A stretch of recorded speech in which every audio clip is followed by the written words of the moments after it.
श्री शिवाय नमस्तु भयम। आप सभी पर महादेव और देवी पार्वती की कृपा सदा बनी रहे। तो आज की कथा में आप सुनेंगे देवी पार्वती और भगवान शिव के विवाह का प्रसंग। जिस प्रकार से एक सामान्य विवाह में वर और वधू की कुंडली मिलाई जाती है, उनके लगन के बारे में पूछा जाता है, उनके गोत्र के बारे में पूछा जाता है, और विवाह से पहले जो जो रस्में निभाई जाती है वो सब भी भगवान शिव और देवी पार्वती के विवाह में हुआ था। तो अब आप अपने मन की आंखों से इस संपूर्ण वृतांत को अपने मन के अंदर देखने की कोशिश कीजिए। श्री ब्रह्मा जी अपने पुत्र देवर्षि नारद को ही संपूर्ण वृतांत सुना रहे। उन्होंने देवर्षि नारद को बताया कि किस प्रकार वे प्रजापति दक्ष के महल में गए और वहां पर उन्होंने अपनी कन्या देवी पार्वती अर्थात सती का हाथ भगवान शिव के हाथ में देने का अनुरोध किया। इसके बाद वे स्वयं कैलाश पर्वत पर गए और वहां जाकर श्री ब्रह्मा जी ने देवी सती से विवाह करने का अनुरोध भगवान शिव से किया। फिर वहां पर जो कुछ भी हुआ, भगवान शिव ने जो कहा उसका वृतांत अब आप सभी भक्तगण भी सुनिए। श्री ब्रह्मा जी कहते, हे नारद, तदंतर मैं हिमालय के कैलाश शिखर पर रहने वाले परमेश्वर महादेव शिव को लाने के लिए प्रसन्नता पूर्वक उनके पास गया और उनसे इस प्रकार बोला, हे वृषभध्वज, सती के लिए मेरे पुत्र दक्ष ने जो बात कही है उसे सुनिए, और जिस कार्य को वे अपने लिए असाध्य मानते थे उसे सिद्ध हुआ ही समझिए। दक्ष ने कहा है कि मैं अपनी पुत्री भगवान शिव के हाथों में ही दूंगा, क्योंकि उन्हीं के कन्या उत्पन्न हुई है। शिव के साथ सती का विवाह हो, यह कार्य तो मुझे स्वतः ही अभी है। फिर आपके भी कहने से इसका तो महत्व और अधिक बढ़ गया। मेरी पुत्री ने स्वयं इसी उद्देश्य से भगवान शिव की आराधना की है, और इस समय शिवजी भी मुझसे इसी के विषय में अन्वेषण अर्थात पूछताछ कर रहे हैं। इसलिए मुझे अपनी कन्या अवश्य ही भगवान शिव के हाथों में देनी है। विधाता वे भगवान शंकर शुभ लग्न शुभ मुहूर्त में यहां पधारे, उस समय मैं उन्हें शिक्षा के तौर पर अपनी ये पुत्री दे दूंगा। हे वृषभध्वज, मुझसे दक्ष ने ऐसी बात कही है, अतः आप शुभ मुहूर्त में उनके घर चलिए और सती को ले आइए। मुनि मेरी ये बात सुनकर भक्त वत्सल रुद्र लौकिक गति का आश्रय लेकर हंसते हुए मुझसे कहने लगे, संसार की सृष्टि करने वाले ब्रह्मा जी, मैं तुम्हारे और नारद के साथ ही दक्ष के घर चलूंगा। अतः नारद का स्मरण करो, अपने मानस पुत्रों को भी बुला लो, मैं उन सबके साथ दक्ष के निवास स्थान पर चलूंगा और मेरे पार्षद भी मेरे साथ रहेंगे। नारद लोकाचार के निर्वाह में लगे हुए भगवान शिव के निवास से साथ भी इस प्रकार आज्ञा देने पर मैंने तुम्हारा और मरीचि आदि पुत्रों का भी स्मरण किया। मेरे याद करते ही तुम्हारे साथ मेरे सभी मानस पुत्र मन में आदर की भावना लिए शीघ्र ही वहां पहुंच गए। उस समय तुम सभी लोग हर्ष से उत्फल हो रहे थे फिर के स्मरण करने पर। शिव भक्तों के सम्राट भगवान विष्णु भी अपने सैनिकों तथा कमला देवी के साथ गरुड़ पर आरूढ़ होकर तुरंत वहां आ गए। चैत्र मास के शुक्ल पक्ष की त्रयोदशी तिथि में रविवार की पूर्व फाल्गुनी नक्षत्र में मुझ ब्रह्मा और विष्णु आदि समस्त देवताओं के साथ महेश्वर ने विवाह के लिए यात्रा की। मार्ग में उन देवताओं और ऋषियों के साथ यात्रा करते हुए भगवान शंकर बड़ी शोभा पा रहे थे। वहां जाते हुए मुनियों तथा आनंद मग्न मन वाले प्रमुख गणों का रास्ते में बड़ा भारी उत्सव हो रहा था। भगवान शिव की इच्छा से वृषभ, व्याघ्र और सर्प, झटा और चंद्रकला आदि सब के सब उनके लिए यथा योग्य आभूषण बन गए। वेग से चलने वाले बलवान बलिवर्द नंदिकेश्वर पर आरूढ़ हुए महादेव जी श्री विष्णु आदि देवताओं को अपने साथ लिए क्षण भर में प्रसन्नता पूर्वक दक्ष के घर जा पहुंचे। वहां विनीत चित्त वाले प्रजापति दक्ष ने समस्त आत्मीय जनों के साथ भगवान शिव का आदर सत्कार किया। उस समय उनके समस्त अंगों में हर्ष जनित रोमांच हो आया था। स्वयं दक्ष ने अपने द्वार पर आए हुए समस्त देवताओं का सत्कार किया। वे सब लोग सर्वश्रेष्ठ शिव को बिठाकर उनके पार्षद भाग में स्वयं भी मुनियों के साथ क्रमशः बैठ गए। इसके बाद दक्ष ने मुनियों सहित समस्त देवताओं की परिक्रमा की और उन सबके भगवान शिव को घर के भीतर ले आए। उस समय दक्ष के मन में बड़ी प्रसन्नता थी। उन्होंने सर्वेश्वर शिव को उत्तम आसन देकर स्वयं ही विधि पूर्वक उनका पूजन किया। तत्पश्चात श्री विष्णु का, मेरा, ब्राह्मणों का, देवताओं का और समस्त शिवगणों का भी यथोचित विधि से उत्तम भक्ति भाव के साथ पूजन किया। इस तरह पूजनीय पुरुषों तथा अन्य लोगों सहित उन सब का यथोचित आदर सत्कार करके दक्ष ने मानस पुत्र मरीचि आदि मुनियों के साथ आवश्यक सलाह की। इसके बाद मेरे पुत्र दक्ष ने मुझे पिता से मेरे चरणों में प्रणाम करके प्रसन्नता पूर्वक कहा कि हे प्रभु, आप ही इस विवाहिक कार्य को संपन्न कराइए। तब मैं भी हर्ष भरे हृदय से बहुत अच्छा कहकर उठा और वह सारा कार्य कराने लगा। तदंतर ग्रहों के बल से युक्त शुभ लग्न और मुहूर्त में दक्ष ने हर्ष पूर्वक अपनी पुत्री सती का हाथ भगवान शंकर के हाथों में दे दिया।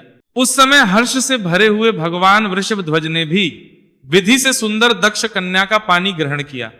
फिर मैंने श्री हरि ने, तुम तथा अन्य मुनियों ने, देवताओं और प्रमुख गणों ने भगवान शिव को प्रणाम किया और सबने नाना प्रकार की स्तुतियों द्वारा उन्हें संतुष्ट किया। उस समय नाच गान के साथ महान उत्सव मनाया गया। समस्त देवताओं और मुनियों को बड़ा आनंद प्राप्त हुआ। भगवान शिव के लिए कन्यादान करके मेरे पुत्र दक्ष कृतार्थ हो गए। शिव और शिव तथा सारा संसार मंगल का निकेतन बन गया। श्री ब्रह्मा जी कहते हैं कि हे नारद, कन्यादान करके दक्ष ने भगवान शंकर को नाना प्रकार की वस्तुएं उपहार में दी। ये सब करके वे बड़े प्रसन्न हुए। फिर उन्होंने ब्राह्मणों को भी नाना प्रकार के धन बांटे। तत्पश्चात लक्ष्मी सहित भगवान विष्णु शंभु के पास आकर हाथ जोड़कर खड़े हो गए और इस प्रकार कहने लगे कि देव आदि देव महादेव, हे दया के आप संपूर्ण जगत के पिता हैं और सती देवी सबकी माता हैं। आप दोनों सपुरुषों के कल्याण तथा दुष्टों के दमन के लिए सदा लीला पूर्वक अवतार ग्रहण करते हैं। ये सनातन श्रुति का कथन है। आप चिकने नील अंजन के समान शोभा वाली सती के साथ जिस प्रकार शोभा पा रहे हैं, मैं उससे उलटे लक्ष्मी जी के साथ शोभा पा रहा हूं। अर्थात सती नीलवर्णा तथा आप गौरवर्ण हैं, उससे उलटे में नीलवन तथा लक्ष्मी गौरवर्णा है। हे नारद, प्रकार में देवी सती के पास आकर गृह सूत्रों विधि से विस्तार पूर्वक सारा अग्नि कार्य कराने लगा। मुझे आचार्य तथा ब्राह्मणों की आज्ञा से शिवा और शिव ने बड़े हर्ष के साथ विधि पूर्वक अग्नि की परिक्रमा की। उस समय वहां बड़ा अद्भुत उत्सव सजाया गया। गाजे बाजे और नृत्य के साथ होने वाला वह उत्सव सबको बड़ा सुखद जान पड़ा। इसके बाद भगवान विष्णु बोले कि हे सदाशिव, मैं आपकी आज्ञा से यहाँ शिव तत्व का वर्णन करता हूं। समस्त देवता तथा दूसरे दूसरे मुनि अपने मन को एकाग्र करके इस विषय को सुने। हे भगवान, आप प्रधान और अप्रधान अर्थात प्रकृति और उससे अतीत है। आपके अनेक भाग है, फिर भी आप भाग रहित है। ज्योतिर्मय स्वरूप वाले आप परमेश्वर के ही हम तीनों देवता अंश हैं। आप कौन, मैं कौन और ब्रह्मा कौन है?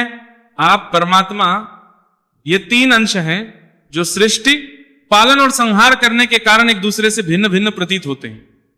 आप अपने स्वरूप का चिंतन कीजिए। आपने स्वयं ही लीला पूर्वक शरीर धारण किया है। आप निर्वहन ब्रह्म रूप से एक हैं। आप ही सगुण ब्रह्म हैं और हम ब्रह्मा, विष्णु तथा रुद्र तीनों आपके अंश हैं। जैसे एक ही शरीर के भिन्न भिन्न अवयव मस्तक, ग्रीवा आदि नाम धारण करते हैं तथा आप ही उससे भी वे भिन्न नहीं होते, उसी प्रकार हम तीनों अंश आप परमेश्वर के ही अंग हैं, जो ज्योतिर्मय आकाश के समान सर्वव्यापी और निर्लय, स्वयं ही अपना धाम पुराण कुटस्थ अव्यक्त अनंत नित्य तथा दीर्घ आदि विशेषणों से रहित निर्विशेष ब्रह्म है। वही आप शिव हैं, अतः आप ही सब कुछ हैं। श्री ब्रह्मा जी कहते हैं, हे मुनीश्वर, भगवान विष्णु की यह बात सुनकर महादेव जी बड़े प्रसन्न हुए। तदंतर विवाह यज्ञ के स्वामी अर्थात यजमान परमेश्वर शिव प्रसन्न होकर लौकिक की गति का आश्चर्य लेकर हाथ जोड़कर खड़े हुए मुझ ब्रह्मा से प्रेम पूर्वक कहने लगे। शिव जी ने कहा, हे ब्राह्मण, आपने सारा विवाहिक कार्य अच्छी तरह संपन्न करा दिया। अब मैं प्रसन्न हूं, आप मेरे आचार्य हैं, बताइए आपको क्या दक्षिणा दूं? हे सूर्यज्येष्ठ, आप उस दक्षिणा को मांगिए। महाभाग यदि वह अत्यंत दुर्लभ हो तो भी उसे शीघ्र कहिए। मुझे आपके लिए कुछ भी अधय नहीं है। हे मुनि, व शंकर का वह वचन सुनकर मैं हाथ जोड़कर विनीत चित्त से उन्हें बारंबार प्रणाम करके बोला, हे देवेश, यदि आप प्रसन्न हो और महेश्वर यदि मैं वर पाने के योग्य हो तो प्रसन्नता पूर्वक जो बात कहता हूं उसे आप पूर्ण कर दीजिए। महादेव, आप इसी रूप में इसी वेदी पर सदा विराजमान रहे, जिससे आपके दर्शन से मनुष्य के पाप धूल जाएं। हे चंद्रशेखर, आपका सानिध्य से मैं इस वेदी के समीप आश्रम बनाकर तपस्या करूं, और यही मेरी अभिलाषा है। चैत्र के शुक्ल पक्ष की त्रयोदशी को पूर्व फाल्गुनी नक्षत्र में रविवार के दिन इस भूतल पर जो मनुष्य भक्ति भाव से आपका दर्शन करें, उसके सारे पाप तत्काल नष्ट हो जाएं, विपुल पुण्य की वृद्धि हो और समस्त रोगों का नाश हो जाए। जो नारी दुर्भागा, बंधिया, कानी अथवा रूपहीना हो, वह भी आपके दर्शन मात्र से ही अवश्य निर्दोष हो जाए। मेरी यह बात उनकी आत्मा को सुख देने वाली थी। इसे सुनकर भगवान शिव ने बड़े प्रसन्न होकर कहा, हे विधाता, ऐसा ही होगा। मैं तुम्हारे कहने से संपूर्ण जगत के हित के लिए अपनी पत्नी सती के साथ इसी वेदी पर सुइत्र भाव से स्थित रहूंगा। ऐसा कहकर पत्नी सहित भगवान शिव अपनी अंश रूपणी मूर्ति को प्रकट करके वेदी के मध्य भाग में विराजमान हो गए। तत्पश्चात पर स्नेह रखने वाले परमेश्वर शंकर दक्ष से विदा लेकर अपनी पत्नी सती के साथ कैलाश जाने को तैयार हुए। उस समय उत्तम बुद्धि वाले दक्ष ने विनय से मस्तक झुकाकर हाथ जोड़कर भगवान वृषभ ध्वज की प्रेम पूर्वक स्तुति की। फिर श्री विष्णु आदि समस्त देवताओं, मुनियों और शिवगणों ने नमस्कार पूर्वक नाना प्रकार की स्तुति करके बड़े से जय जयकार किया। तदंतर दक्ष की आज्ञा से भगवान शिव ने प्रसन्नता पूर्वक सती को वृषभ की पीठ पर बैठाया और स्वयं भी उसी पर आरूढ़ होकर वे प्रभु हिमालय पर्वत की ओर चले। भगवान शंकर के समीप वृषभ पर बैठी हुई सुंदर दांत और मनोहर हास वाली सती अपने नील श्याम वन के कारण चंद्रमा में नीली रेखा के समान शुभ पा रही थी। उस समय उन नव दंपत्ति की शोभा देखकर श्री विष्णु आदि समस्त देवता, मरीचि आदि महर्षि तथा दूसरे लोग ठगे से रह गए, हिलडुल भी नहीं सके और दक्ष भी खुद मोहित हो गए। तत्पश्चात कोई बाजे बजाने लगे और दूसरे लोग मधुर स्वर से गीत गाने लगे। इतने ही लोग प्रसन्नता पूर्वक शिव जी के कल्याण में उज्जवल यश का दान करते हुए उनके पीछे पीछे चलने लगे। भगवान शंकर ने रास्ते से दक्ष को प्रसन्नता पूर्वक वापस लौटा दिया और स्वयं प्रेमाकुल होकर गणों के साथ अपने धाम को जा पहुंचे। यद्यपि भगवान शिव ने विष्णु आदि देवताओं को भी विदा कर दिया था, तब भी वे बड़े प्रसन्नता और भक्ति भाव के साथ पुनः उनके साथ हो लिए। उन सभी देवताओं, गणों तथा अपनी पत्नी सती के साथ हर्ष भरे शंभु हिमालय पर्वत से सुशोभित अपने कैलाश धाम में जा पहुंचे। वहां जाकर उन्होंने देवताओं, मुनियों और दूसरे लोगों का बहुत आदर सम्मान करके उन्हें प्रसन्नता पूर्वक विदा किया। शंभु की आज्ञा लेकर वे विष्णु आदि सभी देवता तथा मुनि नमस्कार और स्तुति करके मुख पर प्रसन्नता की छाप लिए अपने अपने धाम को चले गए। सदा शिव का चिंतन करने वाले भगवान शिव भी अत्यंत आनंदित होकर हिमालय के शिखर पर रहकर अपनी दक्ष कन्या सती के साथ विहार करने लगे। श्री सूत जी कहते हैं, हे मुनियों, पूर्व काल में स्वयं मनु मनवंतर में भगवान शंकर और सती का जिस प्रकार विवाह हुआ वह सारा प्रसंग मैंने तुमसे कह दिया। जो विवाह काल में, यज्ञ में अथवा किसी भी शुभ कार्य के आरंभ में भगवान शंकर की पूजा करके शांत चित्त से इस कथा को सुनता है, उसका सारा कर्म तथा वे आयोजन बिना किसी विघ्न बाधा के पूर्ण हो जाता है और दूसरे शुभ कर्म भी सदा निर्विघ्न पूर्ण होते हैं। इस शुभ उपाख्यान को प्रेम पूर्वक सुनकर विवाहित होने वाली कन्या भी सुख, सौभाग्य, सुशीलता और सदाचार आदि सद्गुणों से संपन्न साध्वी स्त्री तथा पुत्रवती हो जाती है। कैलाश तथा हिमालय पर्वत पर भगवान श्री शिव और देवी सती के विविध विहारों का विस्तार वर्णन करने के पश्चात श्री ब्रह्मा जी ने कहा, हे मुनि, एक दिन की बात है, देवी सती एकांत में भगवान शंकर से मिली और उन्हें भक्ति पूर्वक प्रणाम करके दोनों हाथ जोड़कर खड़ी हो गई। प्रभु शंकर को पूर्ण प्रसन्न जान नमस्कार करके विनीत भाव से खड़ी हुई दक्ष कुमारी सती भक्त भाव से अंजलि बांधकर बोली। देवी सती ने कहा, हे देवाधिदेव महादेव, हे करुणा सागर, हे महायोगिन, मुझ पर कृपा कीजिए। आप परम पुरुष हैं, सबके स्वामी हैं, रजोगुण सतगुण और तमोगुण से परे हैं, निर्गुण भी हैं और सगुण भी हैं, सबके साक्षी निर्विकार और महाप्रभु हैं। हे हर, मैं धन्य हूं जो आपकी कामिनी और आपके साथ सुंदर विहार करने वाली आपकी प्रिया हुई। हे स्वामीन, आप अपनी भक्त वत्सलता से ही प्रेरित होकर मेरे पति हुए हैं। हे नाथ, मैंने बहुत वर्षों तक आपके साथ विहार किया है, इससे मैं बहुत संतुष्ट हुई हूं और अब मेरा मन उधर से हट गया है। हे देवेश्वर हर, अब तो मैं उस परम तत्व का ज्ञान प्राप्त करना चाहती हूं जो सुख प्रदान करने वाला है तथा जिसके द्वारा जीव संसार दुख से धार पा सकता है। हे नाथ, जिस कर्म का अनुष्ठान करके विषयी जीव भी परम पद को प्राप्त कर ले और संसार बंधन में ना बंधे, उसे आप बताइए। हे प्रभु, मुझ पर कृपा कीजिए। श्री ब्रह्मा जी कहते हैं, हे मुनि, प्रकार आदि शक्ति महेश्वरी सती ने केवल जीवों के उद्धार के लिए जब इस उत्तम भक्ति भाव के साथ भगवान शंकर से प्रश्न किया, तब उनके उस प्रश्न को सुनकर स्वेच्छा से शरीर धारण करने वाले तथा योग के द्वारा भोग से विरक्त चित्त वाले स्वामी शिव ने अत्यंत प्रसन्न होकर देवी सती से इस प्रकार कहा, देवी हे दक्ष नंदिनी, हे माहेश्वरी, सुनो, मैं उसी परम तत्व का वर्णन करता हूं जिससे वासना बद्ध जीव तत्काल मुक्त हो सकता। परमेश्वरी, तुम विज्ञान को परम तत्व जानो। विज्ञान वो है जिसकी उदय होने पर मैं ब्रह्म हूं, ऐसा दृढ़ निश्चय हो जाता है। ब्रह्म के सिवा दूसरी किसी वस्तु का स्मरण नहीं रहता और उस विज्ञानी पुरुष की बुद्धि सर्वथा शुद्ध हो जाती है। प्रिय, वह विज्ञान दुर्लभ है। इस त्रिलोकी में उसका ज्ञाता कोई विरला ही होता है। वह जो और जैसा भी है सदा मेरा स्वरूप ही है, साक्षात पर ब्रह्म है। उस विज्ञान की माता है मेरी भक्ति। मेरी भक्ति जो भोग और मोक्ष रूप फल प्रदान करने वाली है, वह मेरी कृपा से सुलभ हो जाती है। भक्ति 9 प्रकार की बतलाई गई है। देवी सती, भक्ति और ज्ञान में कोई भेद नहीं है। भक्त और ज्ञानी दोनों को ही सदा सुख प्राप्त होता है। जो भक्ति का विरोधी है उसे ज्ञान की प्राप्ति हो ही नहीं सकती। देवी, तो सदा भक्तों के अधीन रहता हूं और भक्ति के प्रभाव से जातिहीन नीच मनुष्यों के घरों में भी चला जाता हूं, और इसमें कोई संशय नहीं है। हे देवी, वह भक्ति 2 प्रकार की है, सगुणा और निर्गुणा। जो वेदी अर्थात शास्त्र विधि से प्रेरित हो और स्वाभाविकी अर्थात हृदय के सहज अनुराग से प्रेरित भक्ति होती है, वह श्रेष्ठ है। और इससे भिन्न जो कामना मूलक होती है वह निम्न कोटि की मानी गई है। पूर्वोक्त सगुणा और निर्गुणा, यह दोनों प्रकार की भक्तियां नैष्ठिकी और अनैष्ठिकी के भेद से 2 भेद वाली हो जाती है। नैष्ठिकी भक्ति 6 प्रकार की जानी चाहिए और अनैष्ठिकी 1 ही प्रकार की कही गई है। विद्वान पुरुष विहिता और अविहिता आदि भेद से उसे अनेक प्रकार की मानते हैं। इन द्वैत भक्तियों के बहुत से भेद प्रभेद होने के कारण इनके तत्व का वर्णन किया गया है। हे प्रिय मुनियों ने सगुणा और निर्गुणा दोनों भक्तियों के 9 अंग बताए हैं। हे दक्ष नंदिनी, मैं उन 9 अंगों का वर्णन करता हूं, तुम प्रेम से सुनो। हे देवी, श्रवण, कीर्तन, स्मरण, सेवन, दास अर्चन, सदा मेरा वंदन, सख्य और आत्मसमर्पण, ये विद्वानों ने भक्ति के 9 अंक बताए हैं। हे शिवे, भक्ति के उपांग भी बहुत से बताए गए हैं। हे देवी, अब तुम मन लगाकर मेरी भक्ति के पूर्वक अंगों के पृथक पृथक लक्षण भी सुनो। वे लक्षण भोग और मोक्ष प्रदान करने वाले हैं।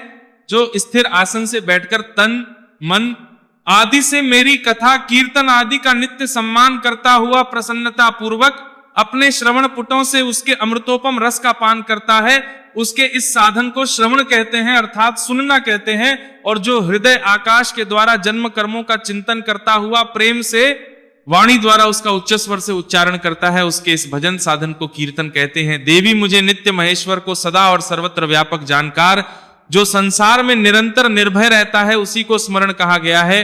अरुणोदय से लेकर हर समय सेव्य की अनुकूलता का ध्यान रखते हुए हृदय और इंद्रियों से जो निरंतर सेवा की जाती है, वही सेवन नामक भक्ति है। अपने को प्रभु का किंकर समझकर हृदय अमृत के भोग से स्वामी का सदा प्रिय संपादन करना दास कहा गया है। अपने धन वैभव के अनुसार शास्त्रीय विधि से मुझ परमात्मा को सदा पाद्य आदि 16 उपचारों का जो समर्पण करना है, उसे अर्चन कहते हैं। मन से, ध्यान और वाणी से व मंत्रों के उच्चारण पूर्वक 8 अंगों से भूतल का स्पर्श करते हुए जो इष्ट देव को नमस्कार किया जाता है, उसे वंदन कहते हैं। ईश्वर मंगल या अमंगल जो कुछ भी करता है, वे सब मेरे मंगल के लिए ही है, ऐसा दृढ़ विश्वास रखना भक्ति का लक्षण है।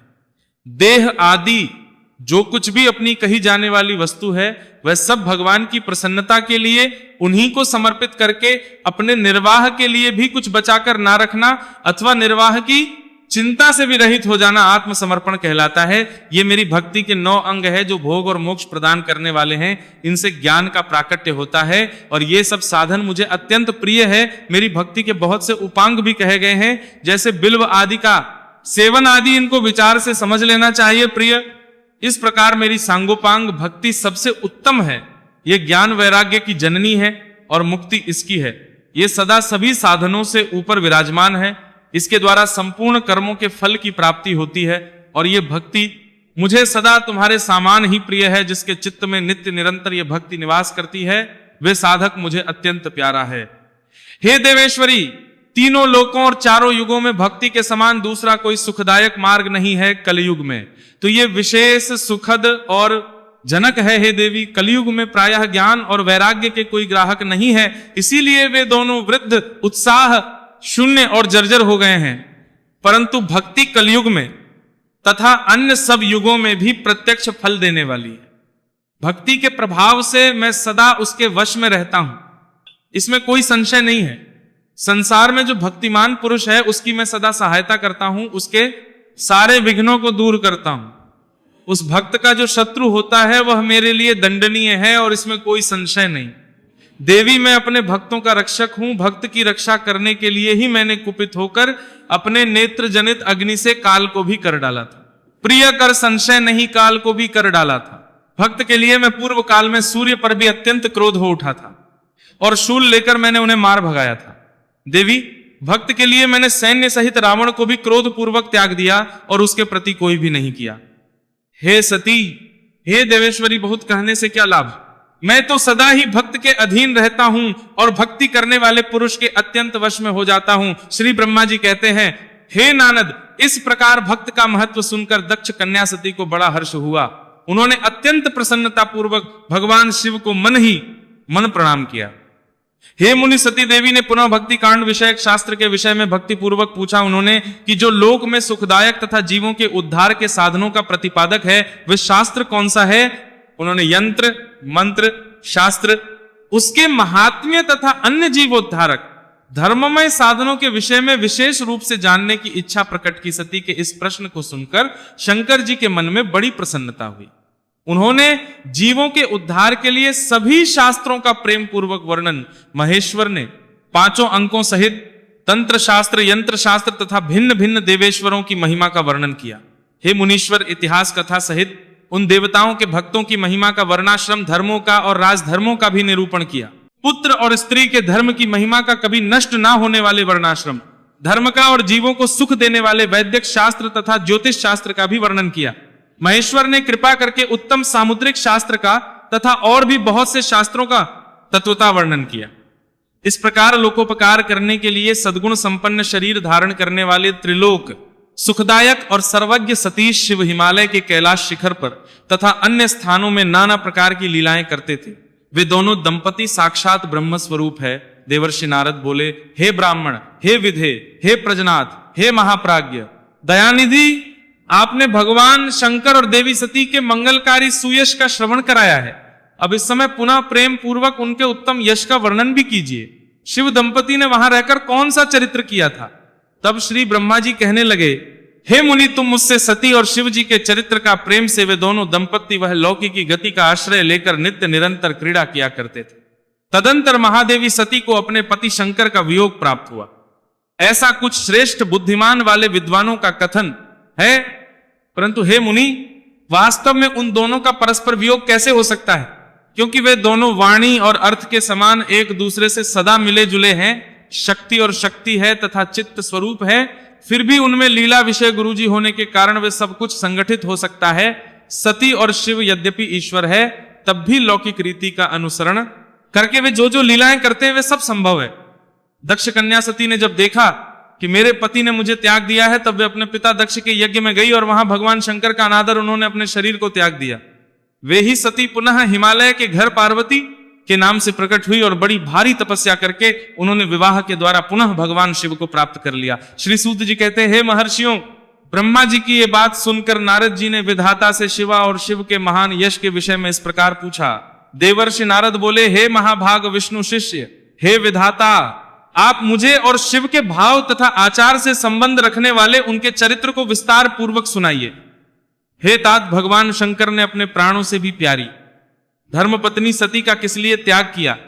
यह घटना तो मुझे बड़ी विचित्र जान पड़ती है, अतः इसे आप अवश्य कहिए। हे विधाता, आपके पुत्र दक्ष के यज्ञ में भगवान शिव का अनादर कैसे हुआ? और वहां पिता के यज्ञ में जाकर देवी सती ने शरीर का त्याग किस प्रकार किया? उसके बाद वहां क्या हुआ? भगवान महेश्वर ने क्या किया? ये सब बातें मुझसे कहिए, इन्हें सुनने के लिए मेरे मन में बड़ी श्रद्धा है। तब श्री ब्रह्मा जी ने कहा, मेरे पुत्रों में श्रेष्ठ महाप्राज्ञ तात नारद, तुम महर्षियों के साथ बड़े प्रेम से भगवान चंद्रमौली का ये चरित्र सुनो। श्री विष्णु आदि देवताओं से सेवित पर ब्रह्म महेश्वर को नमस्कार करके मैं उनके महान अद्भुत चरित्र का वर्णन आरंभ करता हूं। हे मुनि, ये सब भगवान शिव की लीला ही है। वे प्रभु तो अनेक प्रकार की लीलाएं करने वाले स्वतंत्र और निर्विकार हैं। देवी सती भी वैसे ही हैं, अन्यथा वैसा कर्म करने में भला कौन समर्थ हो सकता है? परमेश्वर शिव ही पर ब्रह्म परमात्मा। एक समय की बात है, तीनों लोकों में विचरने वाले लीला विशारद भगवान रुद्र सती के साथ बैल पर आरूढ़ होकर इस भूतल पर भ्रमण कर रहे थे। घूमते हुए दंड कारण में आ गए। वहां उन्होंने लक्ष्मण सहित भगवान श्री राम को देखा, जो कि रावण द्वारा छल पूर्वक हरी गई अपनी प्यारी पत्नी सीता को खोज रहे थे। वे हाय सीते ऐसा उच्च स्वर से पुकारते देखते और बारंबार रो रहे थे। उनके मन में विरह का आवेश छा गया था। सूर्य वंश में उत्पन्न वीर गोपाल दशरथ नंदन श्री राम आनंद रहित होकर लक्ष्मण के साथ वन में भ्रमण कर रहे थे और उनकी कांति फीकी गई थी। उस समय उदार चेता पूर्ण काम भगवान शंकर ने बड़ी प्रसन्नता के साथ उन्हें प्रणाम किया और जय जयकार करके वे दूसरी ओर चल दिए। भक्त वत्सल शंकर ने उस वन में श्री राम के सामने अपने को प्रकट नहीं किया। भगवान शिव की मोह में डालने वाली ऐसी लीला देखकर देवी सती को बड़ा विस्मय हुआ। वे उनकी माया से मोहित होकर उनसे इस प्रकार कहने लगी। देवी सती ने कहा, हे देवादिदेव, हे सर्वेश पर ब्रह्म, परमेश्वर ब्रह्मा विष्णु सब देवता आपकी ही सदा सेवा किया करते हैं। आप ही सबके द्वारा प्रणाम करने योग्य हैं। सबको आपका ही सर्वदा सेवन और ध्यान करना चाहिए। वेदांत शास्त्र के द्वारा यत्न पूर्वक जानने योग्य निर्विकार परम प्रभु आप ही हैं। हे नाथ, ये दोनों पुरुष कौन हैं? इनकी आकृति व्यथा से व्याकुल दिखाई देती है और ये दोनों धनुर्धर वीर वन में विचरते हुए क्लेश के भागी और दिन हो रहे हैं। इनमें ज्येष्ठ है, उसकी अंग कांति नील कमल के समान श्याम है। उसे देखकर किस कारण से आप आनंद विभोर हो उठे थे? आपका चित्त क्यों अत्यंत प्रसन्न हो गया था? आप इस समय भक्त के समान विनम्र क्यों हो गए थे? हे स्वामी, हे कल्याणकारी शिव, आप मेरे संशय को सुनिए। हे प्रभु, स्वामी अपने सेवक को प्रणाम करें, ये उचित नहीं जान पड़ता। तब ब्रह्मा जी कहते हैं, हे नारद, कल्याण परमेश्वरी आदि शक्ति देवी सती ने शिव जी की माया के वशीभूत होकर जब भगवान शिव से इस प्रकार प्रश्न किया, तब सती जी की वह बात सुनकर लीला विशारद परमेश्वर शंकर हंसकर उनसे इस प्रकार कहने लगे, देवी सुनो, मैं प्रसन्नता पूर्वक यथार्थ बात कहता हूं, इसमें छल नहीं है। वरदान के प्रभाव से ही मैंने इन्हें आदर पूर्वक प्रणाम किया है। हे प्रिय, ये दोनों भाई वीरों द्वारा सम्मानित हैं। इनके नाम श्री राम और लक्ष्मण, इनका प्राकट्य सूर्यवंश में हुआ है। ये दोनों राजा दशरथ के विद्वान पुत्र हैं। इनमें जो गोरे रंग के छोटे बंधु है वे साक्षात शेष के अंश है, उनका नाम लक्ष्मण है और इनके बड़े भैया का नाम श्री राम है। इनके रूप में भगवान विष्णु ही अपने संपूर्ण अंश से प्रकट हुए हैं। उपद्रव इनसे सदा दूर रहते हैं। ये साधु की रक्षा और हम लोगों के कल्याण के लिए इस पृथ्वी पर हुए। ऐसा कहकर सृष्टिकर्ता भगवान शंभु शांत हो गए। भगवान शिव की ऐसी बात सुनकर भी सती के मन को इस पर विश्वास नहीं हुआ। यो ना हो, भगवान शिव की माया बड़ी प्रबल है और वह संपूर्ण त्रिलोकी को मोह में डाल देने वाली है। सती के मन में मेरी बात पर विश्वास नहीं है, ये जानकर लीला विशारद प्रभु सनातन शंभु यूं बोले, देवी मेरी बात सुनो। यदि तुम्हारे मन मेरे कथन पर विश्वास ही नहीं है तो तुम वहां जाकर अपनी ही बुद्धि से श्री राम की परीक्षा कर लो। हे प्यारी सती, जिस प्रकार तुम्हारा मोह या ब्रह्म नष्ट हो जाए तुम वो करो, तुम वहां जाकर परीक्षा लो। तब तक मैं इस बरगद के नीचे खड़ा हुआ हूं। ब्रह्मा जी कहते हैं, हे नारद, भगवान शिव की आज्ञा से ईश्वरी सती वहां गई और मन ही मन ये सोचने लगी कि मैं बनचारी राम की परीक्षा कैसे लूं। अच्छा, सीता का रूप धारण करके राम के पास चलूं। यदि राम साक्षात विष्णु है तब तो सब कुछ जान लेंगे, अन्यथा वे मुझे नहीं पहचानेंगे। ऐसा विचार सती सीता बनकर श्री राम के समीप उनकी परीक्षा लेने के लिए गई। वास्तव में वे मोह में पड़ गई थी। सती को सीता के रूप में सामने आई देख शिव शिव का जाप करते हुए रघुकुल नंदन श्री राम सब कुछ जान गए और हंसते हुए उन्हें नमस्कार करके बोले, सती जी नमस्कार है। आप प्रेम पूर्वक बताएं भगवान शंभु कहां गए हैं? आप पति के बिना अकेले ही इस मन में क्यों कर आई? देवी, आपने अपना रूप त्याग कर किसके लिए ये नूतन रूप धारण किया है? मुझ पर कृपा करके इसका कारण बताइए। श्री रामचंद्र जी की बात सुनकर सती जी उस समय आश्चर्यचकित हो गई। वे शिव जी की कही हुई बात का स्मरण करके उसे यथार्थ समझकर बहुत लज्जित हुई। श्री राम को साक्षात विष्णु जान अपने रूप को करके मन ही मन भगवान शिव के का चिंतन कर प्रसन्न हुई। सती ने उनसे इस प्रकार कहा, हे रघुनंदन, स्वतंत्र परमेश्वर भगवान शिव मेरे तथा अपने पार्षदों के साथ पृथ्वी पर भ्रमण करते हुए इस वन में आ गए थे। यहां उन्होंने सीता की खोज में लगे हुए लक्ष्मण सहित तुम्हें देखा। उस समय सीता के लिए तुम्हारे मन में बड़ा क्लेश था और तुम वह शोक से पीड़ित दिखाई गए थे। उस अवस्था में तुम्हें प्रणाम करके भी चले गए और उस वट वृक्ष के नीचे अभी भी खड़े हैं। भगवान शिव बड़े आनंद के साथ तुम्हारे वैष्णव रूप की उत्कृष्ट महिमा का दान कर रहे थे। यद्यपि उन्होंने तुम्हें चतुर्भुज विष्णु के रूप में नहीं देखा तो भी तुम्हारा दर्शन करते ही आनंद विभोर हो गए। इस निर्मल रूप की ओर देखते हुए उन्हें बड़ा आनंद प्राप्त हुआ। इस विषय में मेरे पूछने पर भगवान शंभु ने जो बात कही उसे सुनकर मेरे मन में तो भ्रम उत्पन्न हो गया। अतः हे राघवेंद्र, मैंने उनकी आज्ञा लेकर तुम्हारी परीक्षा ली है। हे श्री राम, अब मुझे ज्ञात हो गया है कि तुम साक्षात विष्णु हो। तुम्हारी सारी प्रभुता मैंने अपनी आंखों से देख ली। अब मेरा संशय दूर हो गया। तो भी महामते, तुम मेरी बात सुनो, मेरे सामने ये सच सच बताओ कि तुम भगवान शिव के भी बंधने कैसे हो गए। मेरे मन में यही एक संदेह से निकाल दो और शीघ्र ही मुझे पूर्ण शांति प्रदान करो। देवी के ये वचन सुनकर श्री राम के नेत्र प्रफुल्ल कमल के समान खिल उठे। उन्होंने मन ही मन अपने प्रभु भगवान शिव का स्मरण किया। इससे उनके हृदय में प्रेम की बाढ़ आ गई। उन्हें आज्ञा न होने के कारण वे सती के साथ भगवान शिव के निकट नहीं गए और मन ही मन उनकी महिमा का वर्णन करके श्री रघुनाथ जी ने देवी सती से कहना प्रारंभ किया। भगवान श्री राम ने देवी सती से जो कुछ भी कहा, जो भी रहस्य बताया, उसका वृतांत आप सभी अगले अध्याय में जरूर सुनिएगा।